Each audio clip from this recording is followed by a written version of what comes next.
This is just a quick follow-up video on my 12-volt gasoline generator. And I did a very bad thing. I wasn't planning on showing this, but I thought some people might be interested, so I'm going to go ahead and show it anyway. So I had shown you in the last video how I had run this exhaust system here outside my garage door. I just opened my garage door a couple of inches and shoved that exhaust pipe outside the garage door, and that seemed to work pretty well. However, it still requires me to have my garage door open by a couple of inches, and I found out that crickets like making their way into my garage, and it's pretty annoying. And it got me thinking, well, is there a better way to set this generator up?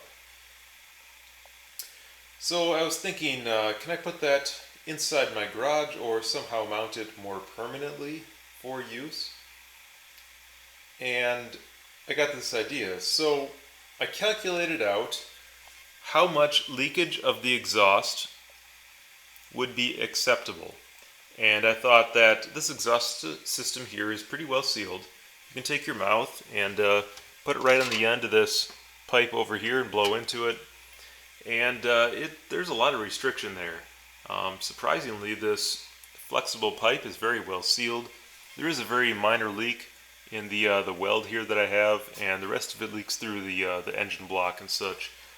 So I just estimated maybe 2.5% exhaust leakage, and I went to the internet and looked up the amount of carbon monoxide that an engine of this displacement and this construction emits. And I found that in my garage here, which is pretty small, it's approximately 24 feet by 22 feet with a 9-foot ceiling. If you take that amount of air volume and calculate out what a 2.5% leakage on an engine like this would be for carbon monoxide emissions, you find that you can run it for about 1 hour, and the ppm of carbon monoxide in this room would go to 50 ppm. And 50 ppm is a level that is extremely safe. That is OSHA's requirement for an 8-hour workday, and OSHA is very conservative. Realistically, 70 ppm you can be in indefinitely and not experience any symptoms whatsoever, unless maybe you have severe asthma or something. So realistically, 50 is very conservative, but when it comes to safety things like this, I like to be conservative. So I thought, well, how can I test that out? And this is what I did. I took my drywall saw that I have, and I'll show you what I did. Come over here. And I cut a hole in the ceiling. Yeah, that's about a 2-inch hole. I have about a 2-inch exhaust. So you can pretty well see what I did. I put my generator right down here and ran the exhaust up the wall and into my attic. Now, it's not a great idea to run your exhaust into your attic, and I want to mention that. First of all, it's somewhat of a fire hazard because the exhaust system does get pretty warm. In this case, I measured it. The outgoing temperature was about 40 Celsius, extremely safe. But I would not recommend this to anybody, so do this at your own risk. But I ran it into my attic just as a test. This is insulated. I pushed the insulation out of the way, shoved the exhaust pipe up there, and I started up the engine and ran it for about 45 minutes. During that time, I walked outside to see how loud it was, and it's pretty quiet, really. You can hear it, just sounds like an old engine idling a little bit. But really it's pretty quiet, it's nice and secure. I could leave my garage door completely closed. And I ran it for about, like I said, 45 minutes. And during that time I had a carbon monoxide meter, which I don't happen to have on me right now, sitting right over here on my bench. And after 45 minutes, it read about 100 ppm, which was a little bit disappointing. That means that my exhaust system that I have on this leaks more than I thought it did.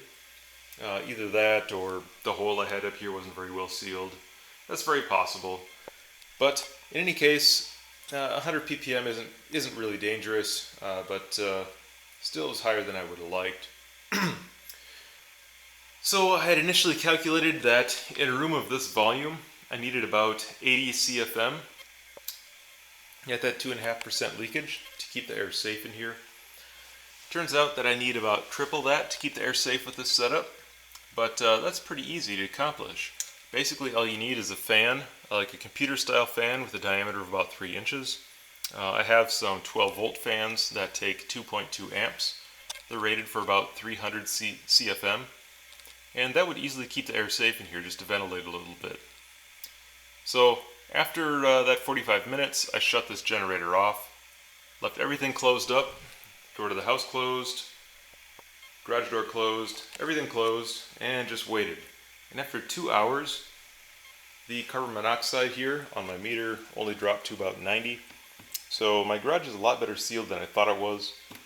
After that, I opened my garage door by about 2 inches, and within 5 minutes, this meter read 0 ppm. So that means that I just need a little bit of ventilation, and this actually could be run inside, surprisingly. All I'd have to do is install a fan, turn that fan on when it's running, and I could have my generator right over here with my battery bank and whatever inside. So I just wanted to mention this quick, however quick this ends up being, that you could run a generator like this in your garage or shed and run the exhaust outside with a setup like this.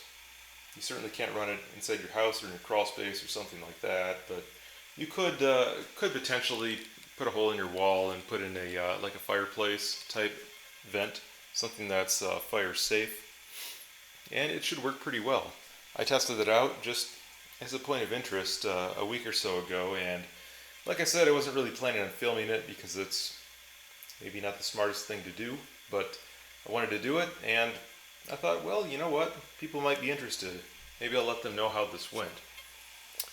So I gave that a try, and it worked out pretty well. You do need a ventilation fan, you need some ventilation yet, but it's very possible.